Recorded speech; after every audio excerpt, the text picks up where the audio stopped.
Welcome to the CEO's Guide to Marketing. I'm Seth Matlins. I've spent my career in marketing both in and advising the C-suite, and I'm now the managing director of the Forbes CMO network. So look, there's data showing that if I were taller, I'd have a much better shot at becoming CEO of a major company, which makes me wonder how different things might be if my mom hadn't been 5'2". There's also data showing that if I were CEO of a major company, I'd be one of only 10% with any marketing background whatsoever. Fully 90% of the CEOs of the world's largest companies have none, which makes me wonder in turn how much more stakeholder value could be created and enterprise growth driven if more did, if more understood how marketing works, how it doesn't, what to expect, what not to, and on what timeline. But because they don't have that experience and often don't understand, despite sometimes thinking they do, too often today's CEOs and too many of today's CFOs are suboptimal stewards of the resources given to CMOs in order to drive sustainable, profitable growth. Obviously, this serves no one and no company, but it does create the opportunity and obligation to increase the C-suite's marketing literacy, which brings me to this podcast. In service of creating more growth and stakeholder value through a series of candid and connected conversations, we're hoping to raise the C-suite's marketing IQ and ensure CMOs are therefore best positioned to do their jobs, which is to create and capture the demand that drives growth and value. With that, let's get into it. I've been thinking about how, for a lot of the C-suite, despite everything that's changed and changing, they still think marketing just means advertising. And while advertising, which is to say promotion, storytelling, and emotional connection remains essential, there's a need to open the aperture on what it and what marketing are today. So I wanted to talk to someone who not only gets it, but has influenced so much of it for decades. So today I'm talking with David Droga, for decades a legend to the marketing and business worlds. Since September 2021, David's been the CEO of Accenture Song, the world's largest tech-powered creative group and a part of Accenture. He's taken it from a $12.5 billion company to a $19 billion creative giant in just 3 years. David founded the eponymous Droga 5 in 2006, which has been named Agency of the Year more than 25 times since. He's an ad world creative legend, and amongst countless accolades, he's the most awarded creative at the Cannes International Festival of Creativity and was the youngest person ever inducted into the New York Art Directors Club Hall of Fame. I wanted to talk with him to get the point of view of a CEO who both obviously understands marketing and one who talks to CEOs who don't. Let's get into it. All right, David, as you know, as part of every one of these episodes that we're doing, we ask everybody the same 10 questions. We call it the very cleverly named 10 questions in 5 minutes or less. We could use some copywriting. I'm going to race the first 9 and be long-winded on the last. So it's fill in the blank. And okay. Here's number 1. Marketing is? Necessary, misunderstood, and oxygen for a business. A brand is? A promise or trust. The hardest part of being a chief executive is? Seeing beyond the quarterly and annual results. What then is the hardest part of being a chief marketing officer? Staying relevant. You got a magic wand. Congratulations. Fantastic. And you can immediately address one common misunderstanding about marketers and marketing. What would it be? I think people see it as wrapping paper or just a line item, when actually it could become the biggest competitive advantage for a company, or one of the biggest competitive advantages. Yeah. And when you say see it as a line item, is that the expense versus investment? Yes, it's a very discretionary thing that, when times are tough, it's one of the first things that can get crossed out or compressed without thought into what the ramifications of that. Yeah, that in fact, when times are tough, you might want to spend a bit more there. Yeah, and again, I'm not advocating for bad marketing because, bad marketing, cross that out. Yes, enough of the bad marketing. But, when it's done well, it's spectacular and it makes a different big value add. We're going to talk a little bit about what it takes to do it well in a minute, but let's keep going because I'm eating up your 5 minutes. Brands and businesses grow when? Well, they grow when they're relevant to their consumers and their customers, and at the end of the day, when they're solving, not selling. Like if you solve for your customer, then you'll sell to them. And most people try and sell first. Yes, I would agree with that completely. Brands and businesses die when? They don't do that, when they just try and sell and they put the solving, on the back burner. And when you say that they're trying to sell rather than solve, is that them talking about themselves rather than? No, it's they're thinking about, what does this product if you're not thinking about what this product does for somebody or the service does for something, and is it helping, is it adding value, what role does it play in people's lives? And if you design it around that and obviously bring that to bear for them, then that'll be appreciated by the consumer. There's more chance that they'll want to buy your product. But if you're just trying to ram it down their throat and pursue them and bombard them or discount it or something like that, you're not really solving for anything. And sometimes they can pretend they're solving for something and it's not, and then they wonder why their consumer base is failing.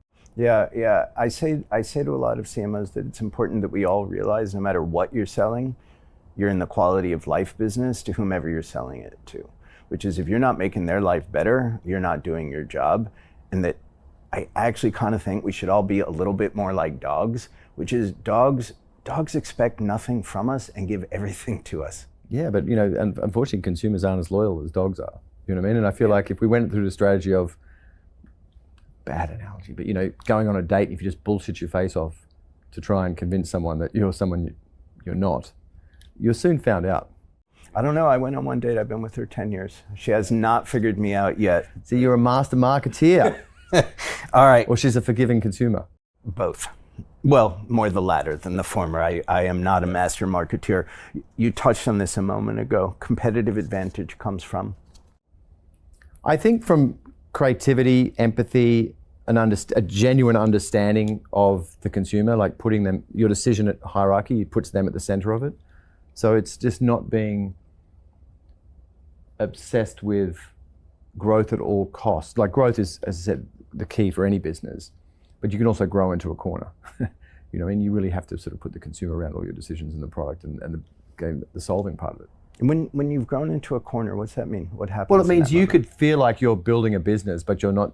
Your eyes aren't where technology is going or where the market behavior is going, and you can suddenly be wiped out by a competitor that you didn't see coming. Right. Think about when the iPhone came out and wiped out 6 different categories. I'm sure the people who were selling the maps that you stuck on in your car, or the people making video cameras and all, didn't see that coming. You know what I mean? Their objective was to make the camera smaller or funkier, or that they weren't thinking about actually what's a way to debunk us. I feel like that's the thing. So you've got to grow and obviously do the best you can, but at the same time have a paranoid mindset and an innovative mindset and think, what are the things that could take us down? And if you look at it from both perspectives, I think then you can grow a business that has more chance of being evergreen and less landmines in front of you. Actually, I want to talk about that too in a little bit because of what you've done here and how the services and businesses that you've added to Accenture Song reflect a point of view on how the market is changing, but we will hold that for a second. You measure for true incrementality, marketing-driven incrementality by doing what? Again, go beyond the numbers. Numbers tell you some very important factors, but understanding what the numbers represent. I feel like this is not a marketing thing, but I look at Song, for instance. Metrics that I look at to see how we're going is not just our growth, not just our revenue and sales or our profitability. I look at things like, what is our win rate in pitches? Do people understand what we are delivering and what we offer? I look at our retention rate or attrition rate. Do people want to work for us and do they understand? I try and look for other things beyond just we're growing, our margin is this and that. They're crucial, but you've got to look for other things that give you other different tells. So understand what's really going on in the essence of a business. So let me get to the last question, then I'm gonna circle back to that one and ask you how you might advise the CEO of a client company to consider marketing incrementality and how to know when that's there, because I think at the risk of getting ahead of myself, a lot of people say marketing's got an attribution problem, right? Because we can measure the tip of the behavioral iceberg, but not what sits underwater. Well, marketing is also, maybe you've heard Nick Law talk about this, or other people. I don't listen to anything Nick Law says. Who does? Who does? I mean, he makes my Aussie accent sound timid. But we've sort of we've built our not we have, but a lot of people have defined marketing 2 tiers. There's the sort of the high end, tell beautiful stories, which I've come from that world and I still feel proud of that and love that. But it's become, expensive things seen by not many people. And then right at the bottom, We have the closure and the convert part, which is we build these really cheap things that stalk people that no one wants to see. And really the essence is in that middle, that messy middle, right? Like how do you build understanding and conversion in that? And marketing needs to, as I said, it needs to have more than these two bookends. And marketing is one of these weird things, where when things go well, marketing isn't given any attribution. And when things go badly, well, it's marketing's problem. Yeah. And so I just think we need to, be more, people need to be more distinctive so you can see where your brand stands. Because if it's just about spend or viewership or those type of things, they don't tell you that The vanity much. metric, yeah. Yeah, I mean, and people are still held hostage by that. And I think that's going back to those things. Look for the tells and the data points that give you more profound information. Yeah, I like the framing of the tell. And for our listeners, I'm going to post, Nick wrote that article about the messy middle for exactly. Forbes. So I will post a link to that in the show notes. All right, last question. The relationship between product and or service and brand is what? It's crucial, and I think it has to be, but the connecting point is the truth or an obtainable aspirational truth between what the product and service is and what marketing is saying it can do and does do. You know what I mean? I think that it can be the flex, but there has to be some tangibility between it. It can still be aspirational, I mean, but if there's a disconnect between that and marketing is not really doing a disservice for the product or service or vice versa, then it's for naught. I had this conversation with somebody the other day where I said, I'd rather have a great brand and a parody product than a parody brand and a great product. And they disagreed with me. I think unfortunately most industries and markets they're very commodified, Yeah. right? So one of the distinctive, I mean, look, some of the reasons you pay for a pair of sneakers and you pay 3 times what the other pair of sneakers are, I'd like to think it's always the stitching quality and performance, but sometimes it's just the brand and the allure of that. I think having a strong brand gives you flex for forgiveness when things go wrong, and also faith when you want to bring people to new places. It just gives you it's not just a cushion or a safety net, but people give you opportunity. So when you do want to innovate, they'll go with you. Yeah. But I think you use such an important word, which is forgiveness, because 100%. There's data. It's a few years old that John Gerzema, who's now CEO at the Harris Poll, gave me years ago, that showed that quote unquote values-driven brands, when they fuck up, their audience is something like 147% more likely to forgive them because they're aligned more broadly than in anyone. It's a relationship. And what is a better metric of a relationship than forgiveness? No, look, I agree. And as I said, that forgiveness is, and I look at it for permission to advance faster because they'll go with you, because they believe that if you're moving there, or forgiveness when you misstep. Yeah. And both of those, no matter who you are and what product you're in, that's going to happen at some stage. Yeah. Would that it wouldn't. Yes. And I think that, and people that play it right down the middle, no wonder they're stuck in the middle, or they're invisible. Because the worst thing than being distinctive is being invisible. Yes. You can't build around that. No, very, very hard. And even if you do, no one will notice. That's what I'm saying, right? You have the best plan in the world. You can spend more money than some of the competitors. But if the only people who understand what you're selling or why you're selling are the people in the boardroom, or they're the only people motivated, that's a pretty short-term business plan. Yeah. All right, let's talk about the boardroom for a second. And obviously the conceit of our show, of this entire podcast, is rooted not in a conceit, but in the data point that less than 10% of the CEOs of the world's biggest companies have any marketing background whatsoever. You are the CEO of an enormous company, and rumor has it you have a marketing background. You have some understanding of it. Why do you think so few CEOs, why are not more coming from when marketing should be a strategic and financial engine? Because, dovetailing to something I said before, I think marketing was seen as something further down the line and seen as a jazz hands, fireworks, wrapping paper type of function, a necessary evil as such. Sometimes it could be fun. And yes, I have a marketing background. I mean, actually, the irony of this comment is, I started as a writer, and I am a writer, I'm a creative. So if you'd asked me 10 years ago, you're a marketer, I would have been sort of like, what? I'm more than a marketer, I'm a creative.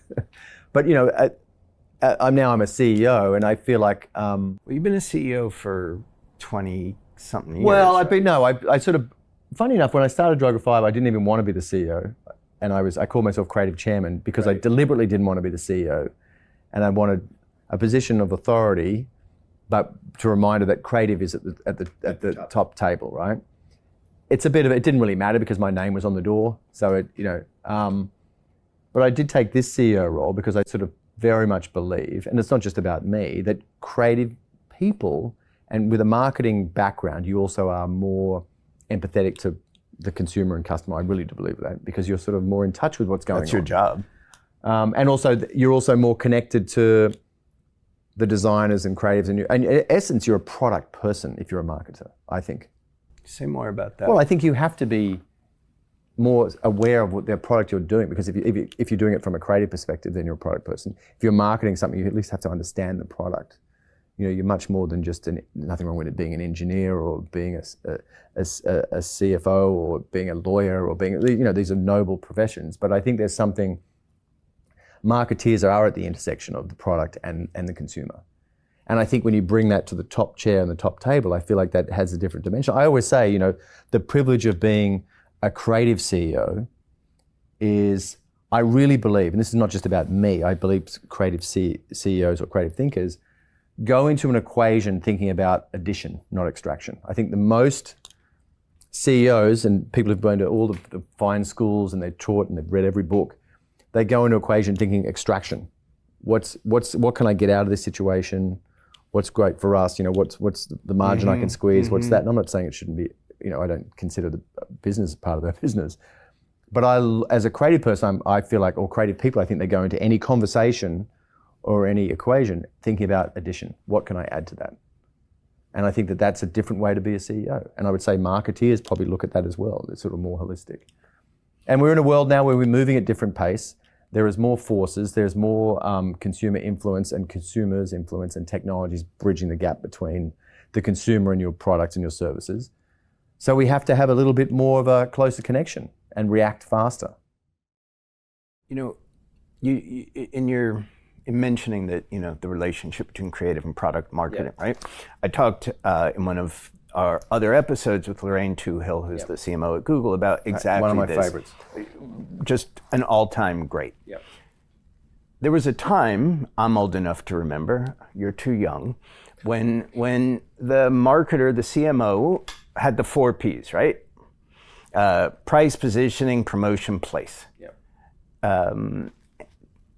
And product, in particular in a CPG world, was you could not separate product from those 4. Today, and I think it was Lorraine who had a very interesting point of view, that it was kind of like, started with Microsoft, then Apple, and then the platforms, the Metas and the Googles, et cetera. The technology companies, and they're just how quickly they've grown and eaten the world, kind of is where product, right? Product was made by scientists, by analysts, by coders, by programmers, and so divorced from marketing for a long time. Of course. Until they got so big, or there was headwinds for them, or there was serious competitors, or there was data about them not being relevant. Because in the beginning, these titans didn't need marketing. They thought, because as they were offering services that were new and they were at value add and in demand. Brilliant. Yeah. I mean, and at the early stages, why would they need marketing as such? But eventually the brand, they have to stand for something, going back to that forgiveness thing, going back to that opportunity, and as they expand into different verticals. And I think all of them, one by one, you watch them, they all suddenly turn to needing marketers and needing brand and needing advice. And that's just the nature of stuff. And Musk stands up and, people say Tesla doesn't need, they will need marketing soon. He was their marketing. Things change. You know what I mean? Well, first Lorraine, just, to give credit where credit due, true pioneer in that space. Oh, she's why she's brilliant as well. And she, as I said, genuinely one of my favorite people and also CMOs is because she's very precise and she's exceptionally bright. So it's, there's precision and strategy in what she does, but there's real humanity there, right?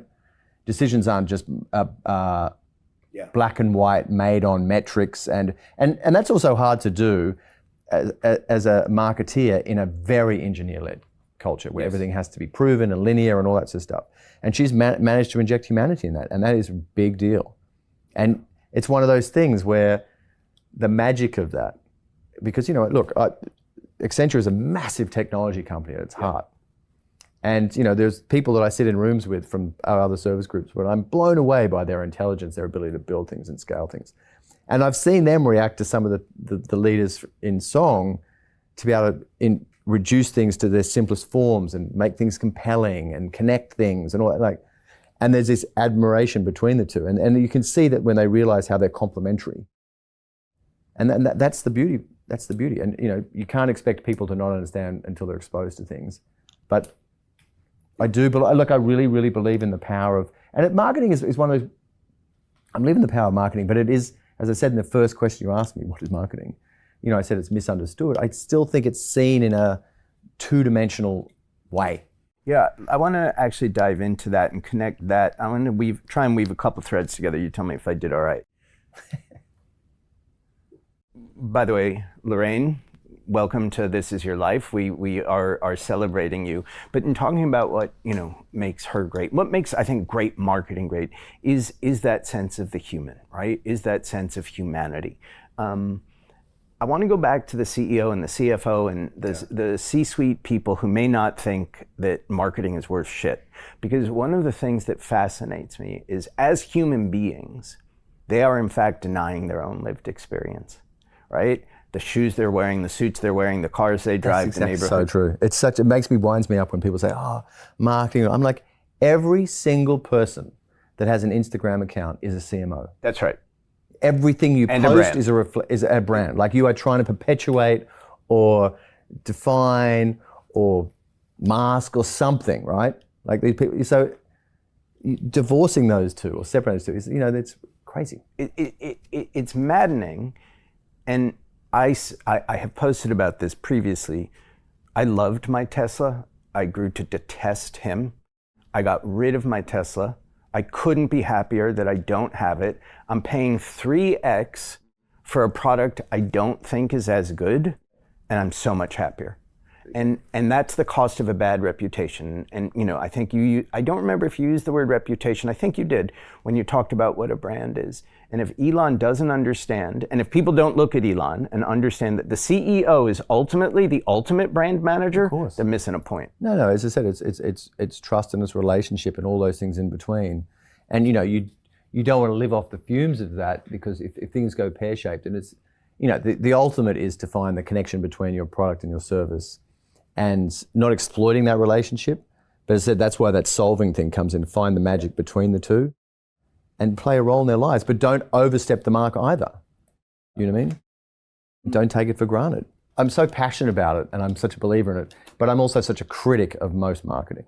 It's because most of it's not very good. But isn't that interesting? Because everyone's talking about, AI is going to eat up everything, and it's going to we can redo, is it going to take all the jobs, and is it going to replace all the need for agencies and it's going to replace the need for all the crappy ones, because most marketing is actually more robotic than anything AI would do, because they're paying paint by numbers. And that's why it has a bad reputation, because it went down this easiest lane, familiar, what's gone before me, not be too distinctive. Like, people didn't want to be distinctive. And it was just about be of the category, be research. Be familiar, don't be too distinctive, which was fine when things were just glorious and gravy.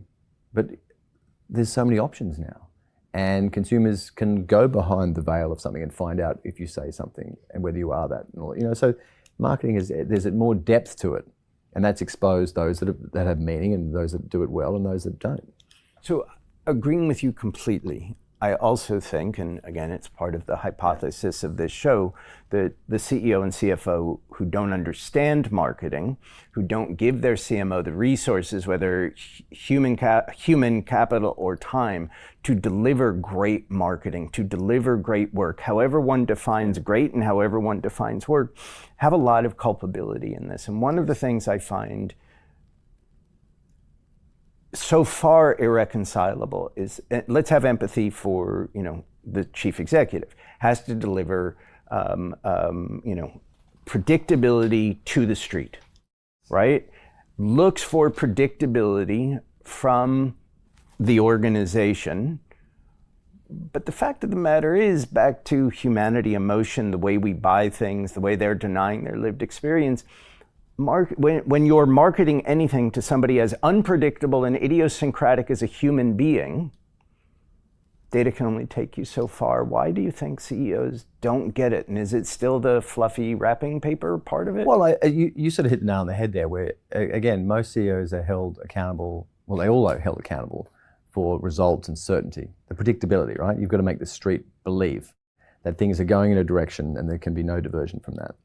Now, and sometimes that's a very straight line, but sometimes, as you said, the market's changed so much. Consumers' behavior's changed, technology has changed, marketplace has changed. And so it's suddenly erratic. And you could just be guaranteed certainty with if you spent a certain amount or if you did certain things. That doesn't exist anymore, which is why everything's in flux. I mean, my thing that I'd be saying to, this is going to sound like a weird thing because I'm not advocating for spending less, but the most liberating thing a CEO can do to a CMO is to bring them closer into more of the business, more so than just the awareness, or like actually expose them to that and make it a two-way street, and give them the remit to actually be distinctive with what they do and how they do it. You know what I mean? And you can have more bang for your buck if you do that than how much you spend. Do you know what I mean? Yeah. Which is actually, bizarrely, I'd be saying, do it well. And the thing about it, it doesn't cost more to do things really well and do it and be original and know yourself and know the consumer. And it's very expensive to not do things well. And yeah, but most people don't. I mean, people ask me, what is my job here at Song? And yes, I'm trying to bring creativity to it. And yes, I'm about growth and I'm trying to simplify and all that sort of stuff. I'm in the pursuit of excellence. Do you know what I mean? Excellence on behalf of our clients. That's how we're going to grow. But excellence is the input. Yes. Yeah. And excellence leads to us. If we can make our clients relevant to their employees, their consumers, to the marketplace, to keep up with technology, keep up with employees' needs, keep up with consumers' behaviors, all that sort of stuff, we'll help them grow. The following segment features paid content from Rocked. Doug, from Rock's perspective, what's the C-suite need to better understand about exercising restraint today? They need to understand that just because you can does not mean you should. I literally just said that to my kids this weekend. Yeah, restraint is one of the greatest weapons marketers have right now. Unfortunately, it's not being leveraged. And what it means is that we as consumers are bombarded with choice and having to make all these decisions.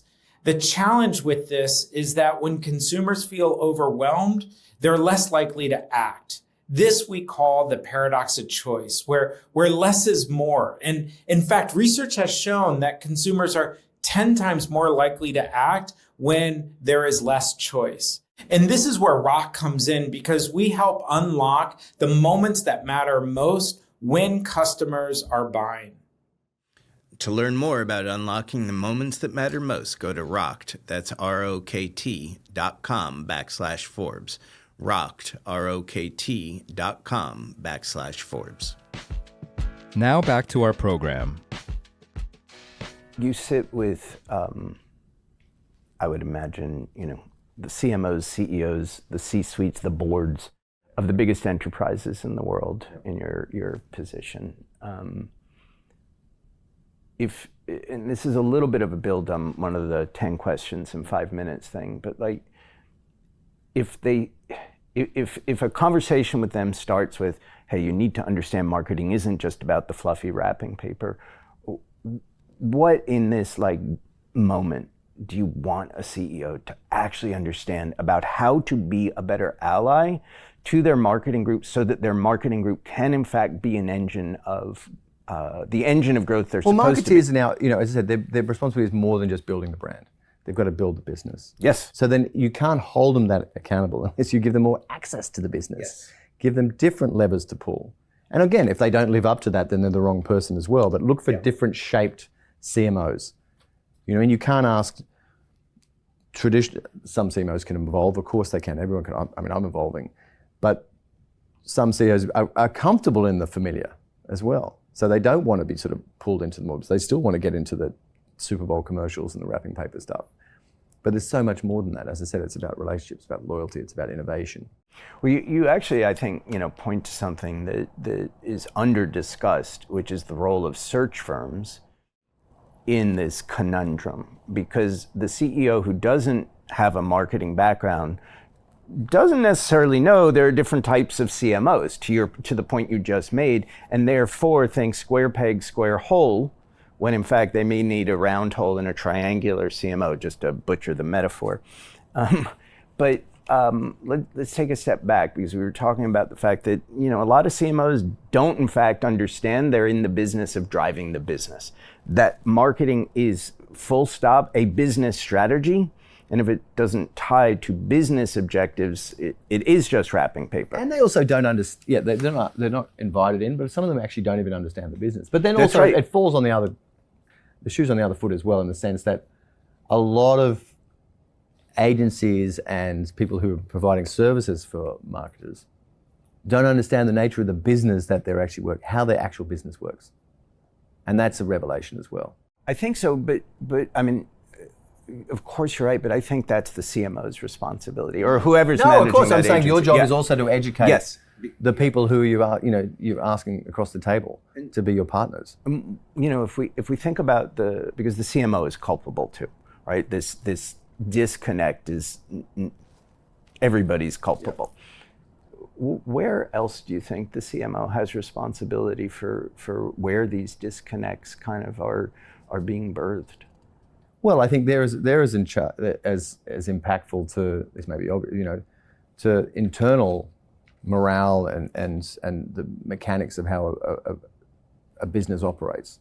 Do you know what I mean? Very much from just how do you get everybody in a big corporation on the same team? And so internal marketing is actually sometimes even more important, or as important as external marketing. I think a lot of people, a lot of CMOs are almost just external CMOs. Like, what am I going to do to be that way?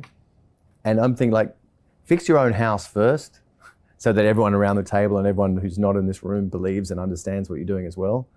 And then you should start looking outwards. I will also drop into the show notes the speech I gave at last year's CMO Summit that was titled "Marketing Needs Much Better Marketing," and the point and premise was it needs internal marketing to explain to your colleagues what and why you're doing and what to expect and what not to, and better external marketing with what we're putting into the world. We talked a little bit about this before we started recording, which is this conversation that I'm hearing more and more of, which is that marketing has an attribution problem, right? Yes. Which is that you cannot always correlate in either the long term, short term, or necessarily the long. What, $1 spent today equals $1.10 returned tomorrow.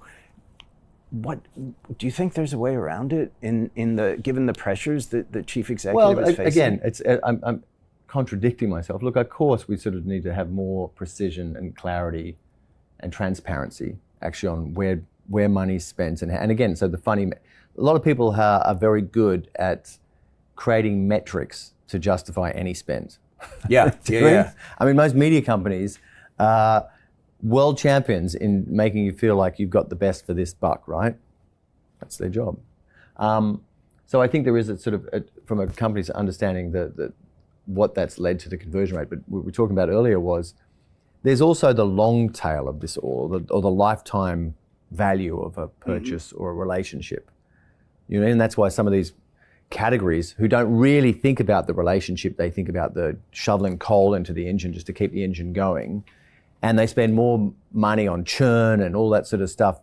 And if they spent as much time thinking about the solving, the lifetime value of their clients and the lifetime value of the consumers, it wouldn't just be judged in dollar spent here, that worked or it didn't work. It's like, okay, I got that person, and what's the lifetime value of that person and what that led to? And does that make sense? Yes, it does. I just really think everyone is, it's the contradiction. It's so transactional, and I'm all for, as I said, I get it. I'm running a very large business now, and I'm sort of. What's the business now? 18, 19 billion? Well, it's we've almost doubled in 3 years, which is a good thing. That is a good thing. Doubling in 3 years. We declare our earnings at the end of this month, actually, so I can't tell you. So you're in a quiet period. But we're in a quiet period. We're in a good place, and last earnings we were 18 billion. Okay. All right. Well, this will not come out before your earnings announcement. But let me, as we get to the end of this, let me ask you a few more questions. I mentioned this earlier. As how long have you been CEO here? 3 years. In 3 years. Literally to this week. Happy anniversary. Oh my God. Who knew? Who knew I'd make it? We were all betting against you. No, so was I. The evolution of the business, and what the evolution says about your vision and your colleagues' vision for where marketing, where business is going. What's your perspective on where it's going, and what are you building towards? Look, the advantage that I have, and which is why I sold my business to Accenture, and I wasn't even thinking that I'd end up being asked to run this whole thing, was I really believe in the sort of the integration and the interlock between creativity and strategy and technology. And it's not technology appreciation. It's really being able to stand up things, understand things, and make that work. But injecting the ability to sort of connect from a strategic level, an empathy level, a humanity level, an emotional level, and then have a sort of a data underbelly of that one. And so all I've tried to do is build a very simple, so when I walked in, there was 9 functions and capabilities, all with merits and everything like that, but it was designed much more for an internal audience to make sense to internally as opposed to outwardly facing. So I've just simplified our entire business model, so our operating model has changed, to 4 practices. Marketing is one of them, commerce, obvious, service, contact centers and stuff like that, and design and digital products. Every single part, where the consumer is, how we show up, and we look at them equally, as opposed to just disproportionate to this is the entertainment or this is the awareness part. Because as you said, like relationship, you could do everything so well and you could lose them in any one of those parts. So I just try and show up in a way that is evergreen. It's not necessarily filled with jargon or anything like that. And we have the technology chops and capabilities to actually really build things. And now that things have changed, particularly with what's happening with Gen AI and all that sort of stuff, we're not playing catch up. I mean, that is purely the advantage of being part of this vast organization. We're doing billions of dollars in Gen AI revenue already. Yeah. And it's more than, because we've got people with charming accents or non-charming accents. It's because we can actually implement them. But it's not just about being able to build it. We also know how to stand up things, and we test things on ourselves. One of the privileges of being Accenture, the broad Accenture has 740,000 people. So even when we revamp or we sell marketing, we test it on ourselves first. Or we build technology and pilots and Gen AI hubs for our clients. We've tested on ourselves. We don't sell anything to our clients that we don't build for ourselves. That's got, you know what I mean? So everything's road tested. Everything we've sort of put through the lens to make sure that it's not just looks good in a deck or we're making empty promises. But I've just tried to look, as I said, the pursuit of excellence. I've simplified the model. The best thing we can do for clients is diffuse the complexity. Yeah. I think that is the number one thing, because everybody from every industry the world is spinning in a different, the axis has changed, the pace has changed. I think I might have said it to you before. We all grew up in the marketing world where you had that classic triangle between, quality, speed, and cost. Pick two, you can only pick 2. Like home renovation. Yeah, exactly right. Now you can everyone expects 3. And you can and the technology allows you to do 3. And you can do things at pace now, and they don't have to be bad. You know what I mean? And they can cost, an appropriate amount. Do you think that you're making a business case for creativity at a time? I 100% hope so. I mean, even if you thought that I was full of shit, the growth of this place and what we're doing for our clients and the diversity of briefs we're getting, we're asked to do real transformation. We're asked to not just build the marketing side of things. We're really getting in to reinvent and re-engineer what's going on there. I'm not going to overstate anything, but I feel like if we're going to solve, I want to be able to solve with more than one tool or color. Yeah. What's that saying? If all you have is a hammer, everything's a nail. I mean, honestly, that's the thing. But the great thing about a creative perspective on it, and creative isn't just about entertainment or fun or design or anything. Creativity is about, as we talked about these words, empathy, ambition, It's how you take innovation. the same data and turn it into something How do you think different. of things laterally? Because we're living in a society now where if you don't pivot and you aren't lateral, you can't keep up. Which doesn't make any sense, going straight isn't the fastest way to get to a point anymore. You have to pivot and change tact and do all that stuff. And being creative allows you to do that and bring people with you. And also, it's also a privilege because people forgive you when you're a creative person because you go off in tangents and you ramble and I've got, But there's, we also, we're able to reduce things down to their core. We try to, and make things compelling. And there's simple truths in what we're selling. And then we have the sort of the capabilities and functions behind it to deliver on that. So it's not just decks, we actually build stuff. But I hope ours is a business case for it because we're, that's why we're growing like we're growing. And more important than our growth is I look at the things we're making for our clients, the challenges we're being asked for our clients, the absolute diversity of challenges coming. Like that's what, I loved what I was able to do at Droga 5 and I feel like, I had more opportunity in the advertising world than anyone. I'm so privileged to have that. You had great permission. Yeah, great permission. But there was a ceiling to what we could get involved in and what we could push against. And there was things that we couldn't There were influence. only so many problems you could solve 100%. in that model. Yeah. Now the fact that the doors have been open and we're getting much more inside, we have vast different ways to solve things. Now, it doesn't mean I still don't care about that, the sort of the more sparkly side of things as well, but it's less disposable. My job and our job is to sort of deliver for our clients lighthouses and fireworks. Sometimes fireworks are appropriate, bright, shiny, emotional, fantastic, disposable.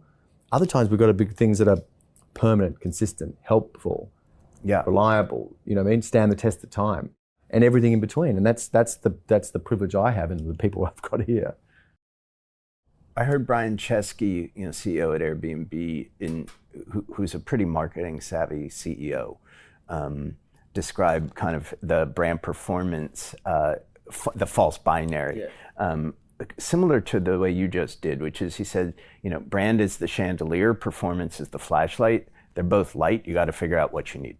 100%. And you don't have to sell one all the time. Like you show up and deliver.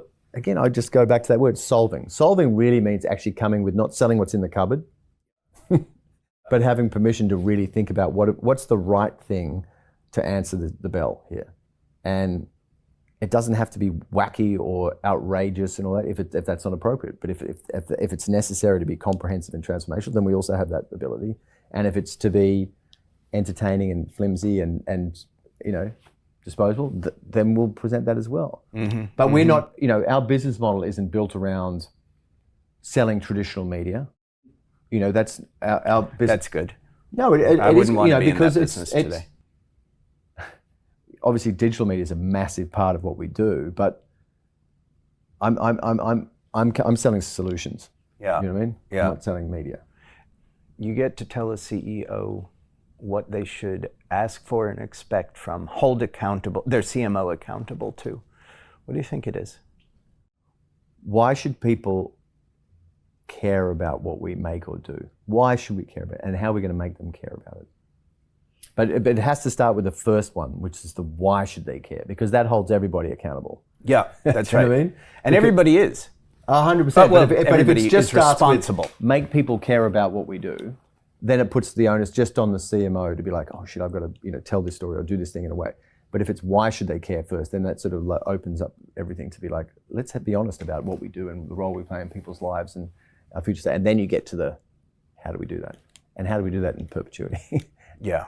I mean, that's where the relevance thing is important because relevance keeps you on your toes. It's an evergreen challenge and it does make you need to pivot and again like that. And, so you need to be nimble. But Irrelevancy should be everybody's greatest fear. I think it actually, to be honest, I think it is. Like if you ask me personally, I don't just want to be relevant in the boardroom. I want to be relevant talking to my 11-year-old as much as my 17-year-old or my 19-year-old, my 24-year-old, or my wife or my friend. I want to be relevant. And that just doesn't mean I have to be the smartest person in the room or the funniest, but I just... Relevant. Yeah. David Droga, thank you so much. Appreciate Pleasure. you. Sorry for rambling. Nah, it was beautiful. Thanks, man. Thanks for listening. Today's show has been brought to you by Rocked, and you can find the CEO's Guide to Marketing wherever you get your podcasts. Don't forget to juice that algorithm, smash that subscribe button, and leave us a review so others can find us too. Thanks, and we'll see you next time.